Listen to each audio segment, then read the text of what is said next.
Good morning, rise and shine. Grandpa 5000 just went this way.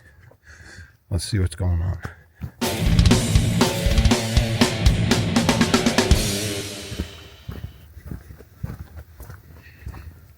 Waves today.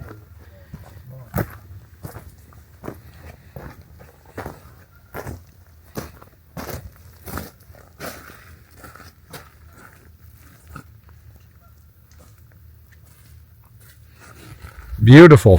Thank you. Thank you very much.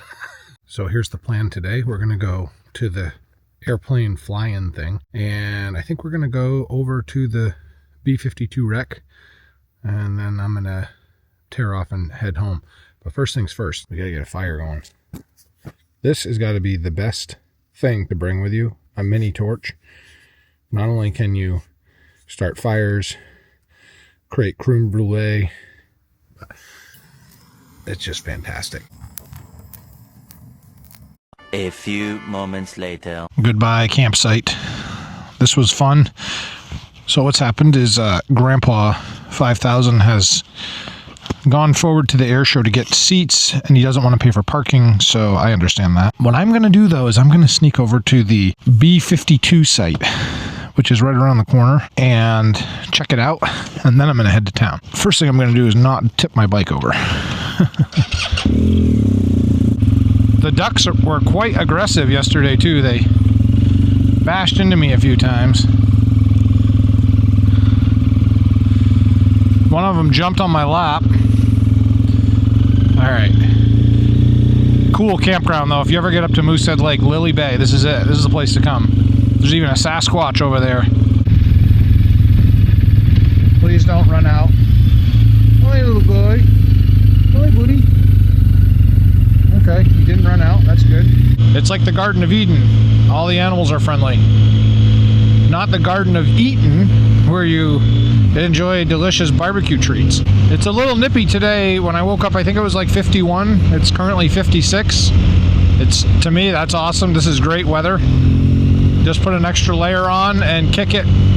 You can't beat national parks for moto camping, but you also can't beat state parks.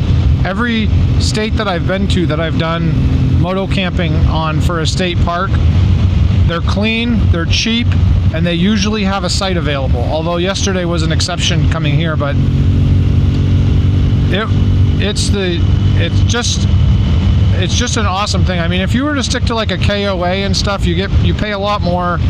You're surrounded by a million people, and this is just a lot more fun, you know? Plus the park rangers are friendly. See you later. Oh, look at that. Look at that Dalmatian. Woo! Hey, buddy. The lady's probably like, quick, run faster.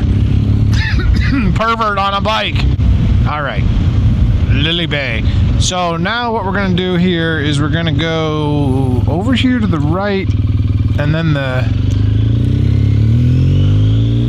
dirt road that goes down to the crash site is right up here on the left. And I don't know much about the BMW. I don't know much about the B-52 that crashed here, but I'll let my voiceover Pete tell you all about it. Hey, voiceover Pete here. Listen, there's a ton of stuff you can find out online about these, but I just want to give you the really quick, brief version of what happened and what the issue was. The B-52 Stratofortress is a massive aircraft. The issue is that they were designed to fly very high and very fast. And once they found out the Soviets had this crazy radar system, they decided to start doing these ACR training flights, which basically you follow the parameter of the land and fly at around 400 feet at a lower speed. And this aircraft just wasn't designed to do that. And it had a lot of problems with it, but the thing that was the death stroke for, I believe, 3 of these planes was turbulence. Low-level turbulence, especially around mountains, violently shaking a plane and basically breaking the stabilizers off the rear. So in 1963, on January 24th, they were flying out of a Massachusetts air base, and they got to pick either South Carolina or Waterville, Maine. They picked Waterville, Maine because of the weather. They were about 400 feet-ish off the ground, and they encountered turbulence. So the pilot tried to pull up out of the turbulence, and when he did, the stabilizer in the rear snapped and caused it to go into a tailspin almost immediately. And if you want to think about 400 feet, that's nothing. That's like no altitude whatsoever. Your small little drones you buy at the store, DJIs, they only fly 400 feet high. So you're talking a massive airplane right on the ground going pretty much close to the stall speed. What ended up happening was they crashed into this Elephant Mountain. It was 15 below zero at about 3-ish in the afternoon when they crashed. They crashed out in the middle of nowhere, as you're seeing. The only people that could eject from this safely were 3 people: the pilot, co-pilot, and then the navigator. The other guys either couldn't eject quick enough, or their seats ejected downward and they just had no altitude, so they would have died anyways. The pilot and the navigator survived. The co-pilot did not. He hit a tree on ejection and perished, unfortunately. The pilot, interestingly, ejected and landed in a tree about 30 feet off the ground, which is wild.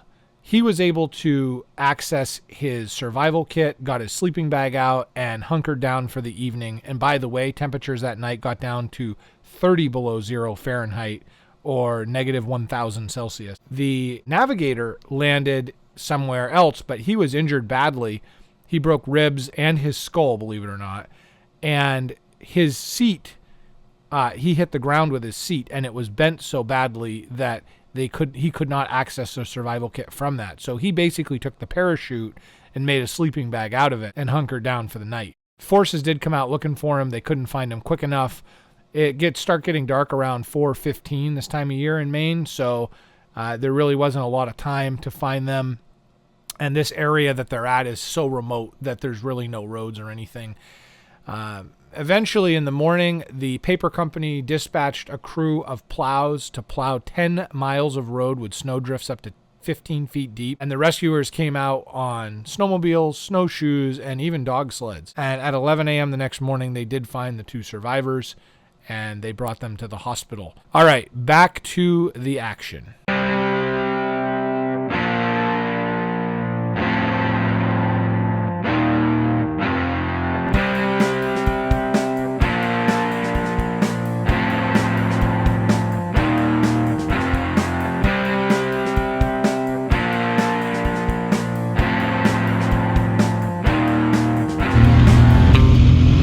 Logging operations going on in here. In case you're not familiar with logging and stuff, that's what we call a skidder. And it's basically a super duper off-road buggy that has a dozer blade on one side and a grapple on the other. And you can basically drive it through anything you want. So what they do is they use that to plow up the roads to make access for the other equipment that cuts the trees. Once the trees are cut, the skidder grabs a hold of them and pulls them out to this place, which we call a landing.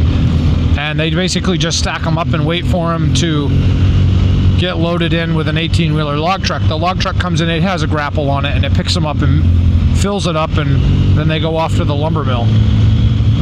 It's a pretty cool way to do it. It's definitely a lot different than yesteryear, where they did not have the equipment that they have nowadays. I will say though, it makes an awful mess.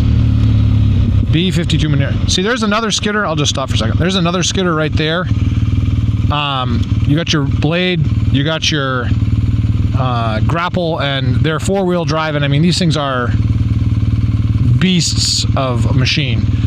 And then right there, that is one of the rigs that they use to cut the trees down. It's got a big hydraulic boom on it, and it's basically like an excavator, but the very end of this, I'll show you if you can see it, has a big blade on it that spins, and so it will grab the tree, spin, and then this machine will actually grab the tree from that grapple there and suck it all the way through to take the limbs off. So it saves a lot of time with having to run a chainsaw up and down the edge of the tree to pull the branches. It's super fast. B-52 Memorial, and the sign says idiots, and there's hash marks. Does that mean how many times they pulled people out? I don't know. Future's Pete here. You're an idiot, and you're gonna find out why in about, I don't know, 60 minutes. Idiot. Oh. They don't want you to drive all the way up then. Maybe that's what it means. Alright. I'll stop here. This looks to be a well-traveled path, so I'm assuming this is it. Yeah, the bike would have died right here. Into the drink.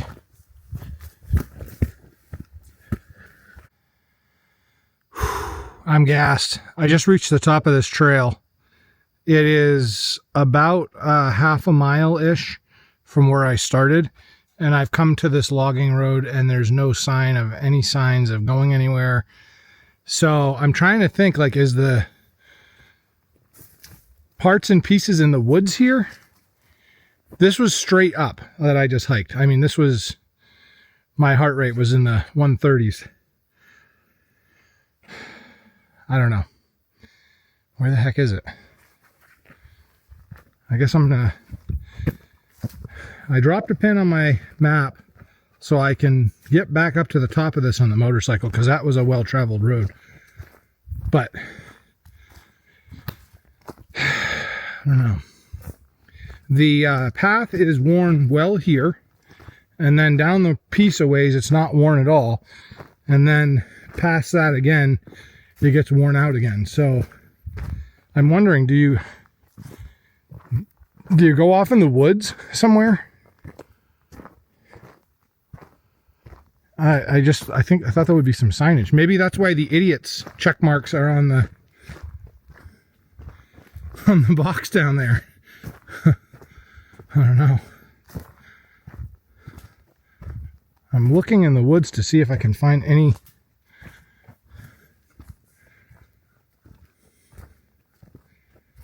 abnormal things like parts or pieces or something.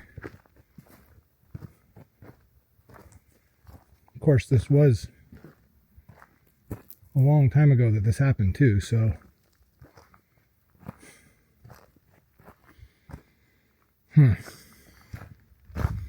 I'll keep walking and looking. I just got enough service to pull up the satellite imagery. This is where I am. And I walked all the way down this thing to where my bike is down there. This is the road that I just came to right here. That's where it is. How dumb is that? So I got to go back to my bike and drive all the way up around this way. Why do they have signs coming in from here telling me to go up here? That doesn't make any sense. Oh my word. That's the issue. And I just thought it was maybe local people putting graffiti on the sign, but they actually have it crossed out with an arrow going this way. Somebody put this arrow that way. Why do they have that sign there? That doesn't make any sense at all. Unbelievable. Well, it was a fun, like, half a mile straight up the mountain. Okay, so see what that sign's trying to tell you to do is go up this way, but there's an actual road right there in which you will go up, and it's going to come out right up here. I'll show you. And now it's raining, so that's nice. Large rocks will be slippery. That's okay. We'll just go nice and easy and not die. Idiots. I am an idiot. I fell into the trap. I thought you had to hike in a little ways to it, so that's why I figured, oh, this must be the way. It's not the way.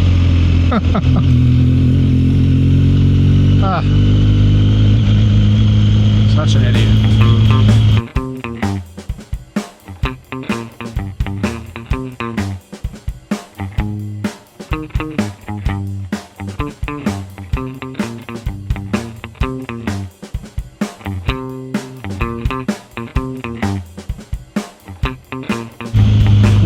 that's a long ways away from where I started.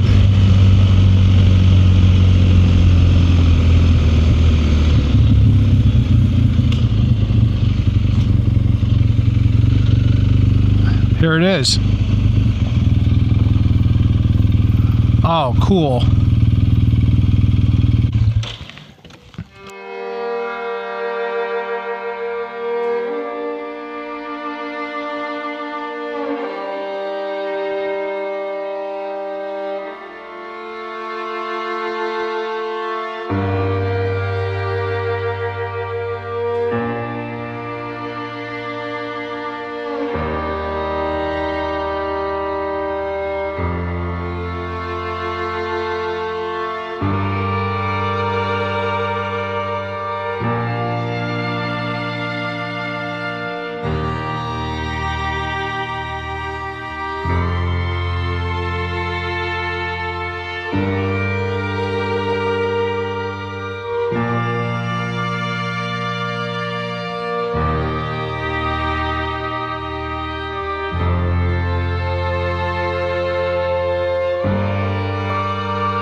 Well, that was pretty cool. Kind of sad to think about it, you know, the people died there, but just I ran into a gentleman. This is his ATV. Nice guy from local. He said that within the last 2 years, they've brought all the crash pieces back, and they didn't have those here. They only had the wheels and the fuselage there, but they brought them all back within the last 2 years and kind of reconstructed it the way it was found, which is kind of neat to think about that. Had I come here earlier, I wouldn't have seen all that stuff. So, well, now everything is soaking wet, so this is fun. But we're going to make our way over to Greenville to meet up with Grandma and Grandpa 8000.